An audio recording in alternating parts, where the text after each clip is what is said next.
Ça fait 171 ans que ça dure. Des dionysiens qui revendiquent le remontage de leur tour. Des catholiques, des fidèles de l'architecture gothique, ou juste des gens qui veulent la splendeur de notre basilique.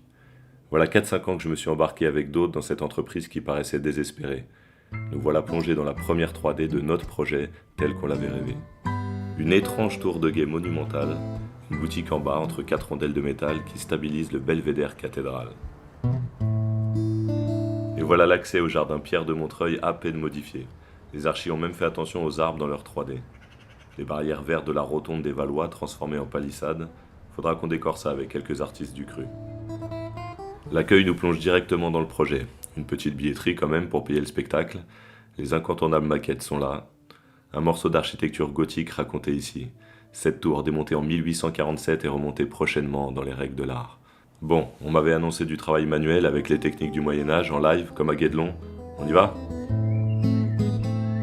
Et on commence par un peu de travail du bois. Des gabarits de ci de là, ça va sûrement servir un peu.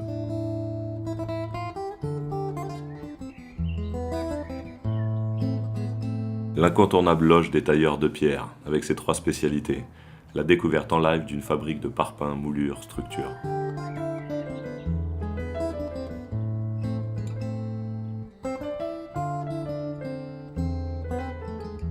On traverse la place du village pour aller à la maçonnerie.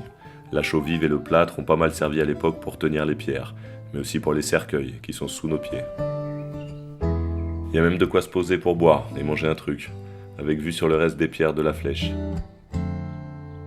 Et on enchaîne avec la loge des forgerons qui fabriquent les outils mais aussi les tirants et agrafes nécessaires au chantier.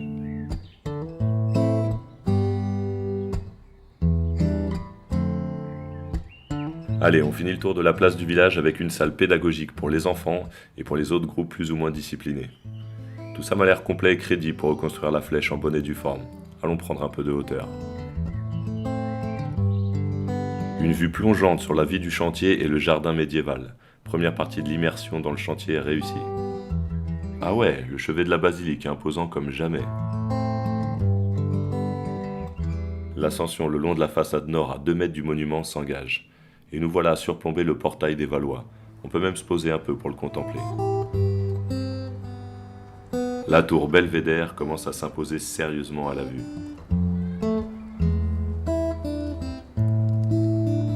Un petit échange avec le maître verrier, à quelques dizaines de centimètres des vitraux.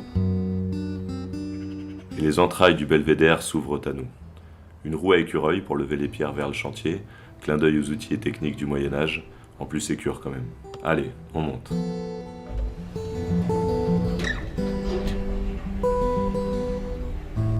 Premier plateau de visite à 32 mètres. Les sciences des bâtisseurs du Moyen-Âge explicitées. Leur géométrie mise en pratique sous les yeux du public. Une vue imprenable sur la base de la flèche. Une petite montée au niveau supérieur par les escaliers pour une nouvelle vue spectaculaire. Second plateau de visite à 36 mètres. Le développement du Saint-Denis médiéval entre le 10e et le 13e par les points forts du paysage, et toujours un coup d'œil plus impressionnant sur le chantier de remontage. Dernière ascension. La vue des escaliers donne un aperçu du final. La vue à 360 pour le dernier niveau. Personne sensible au vertige, allez vite rejoindre les ascenseurs.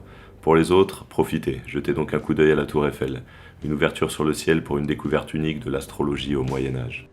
L'événement méritait un parcours de visite à la hauteur du monument.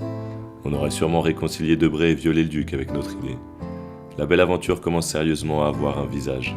Elle se fera avec les gens d'ici. Il y a encore quelques euros à réunir, alors merci à nos mécènes passés, présents et ceux qui veulent y revenir.